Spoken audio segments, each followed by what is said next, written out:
Assalamualaikum warahmatullahi taala wabarakatuh. Bertemu kita sekali lagi dalam rancangan program The Adventures of Al-Quran. Saya akan bercerita tentang highlight tentang surah Ali Imran yang cover juzuk 4, juzuk 3.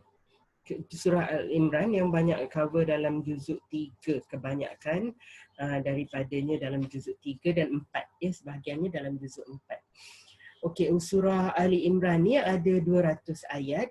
Jadi panjang, bila panjang banyaklah ceritanya.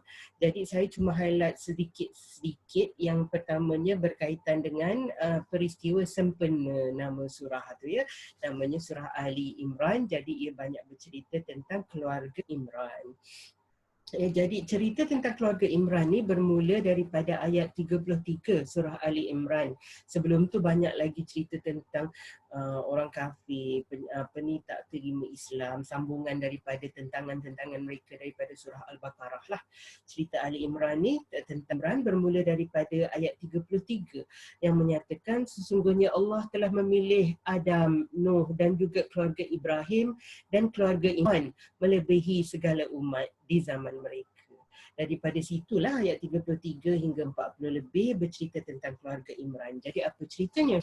Ya, dia cerita tentang isteri Imran yang pada waktu itu mengandung dan bernazar kepada Allah anak yang dilahirkan ni, kata dia akan macam serahkan untuk berbakti lah, seorang anak yang bebas dalam Al-Quran perkataannya macam tu.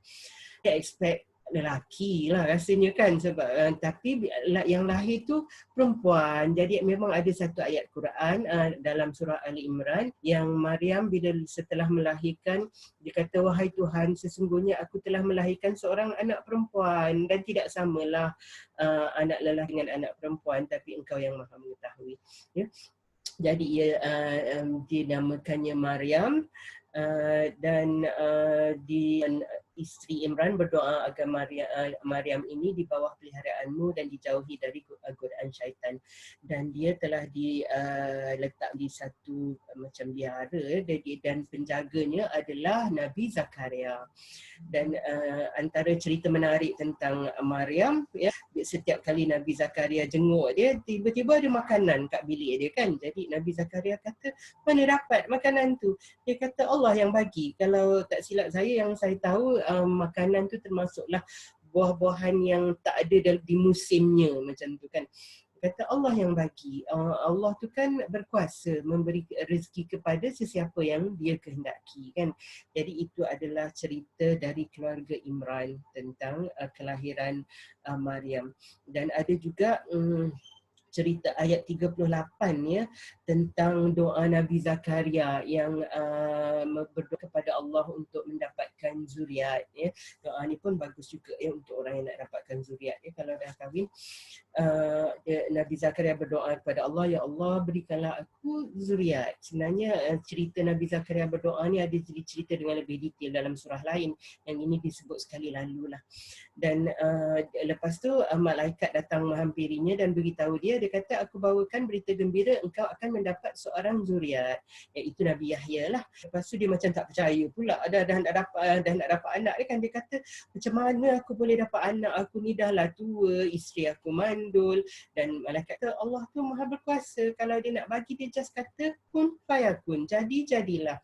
Jadi dapatlah Nabi Zakaria seorang zuriat, iaitu Nabi Yahya. Lagi ada cerita ayat 45 surah Ali Imran yang mengatakan tentang kelahiran Isa, dan dalam ayat-ayat ni dikatakan malaikat menghampiri Maryam dan mengatakan kami akan membawa berita gembira, akan memberimu seorang anak. Jadi Maryam kata, macam mana boleh jadi macam tu, aku tak pernah disentuh oleh mana-mana lelaki. Dan malaikat kata Allah berkuasa kan nak bagi anak, nak buat apa yang tak logik kan. Jadi ayat 45 ayat 45 ada mengatakan yang kelahiran Nabi Isa tu, saya baca ya.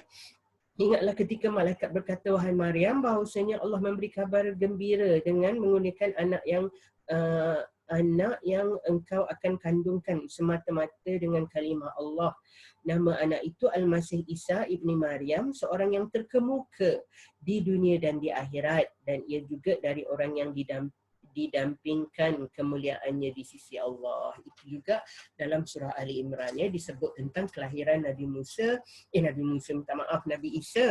Dan Nabi Isa ni ada banyak juga mukjizat ya. Dari kecil dia dah boleh bercakap, bila dah besar dia boleh sembuhkan orang buta, orang sopak, dan antara mukjizat Nabi Isa yang disebutkan dalam surah Ali Imran, dan dia boleh membentuk burung dari tanah liat dan ditiupkan, dan burung itu hidup dengan izin Allah.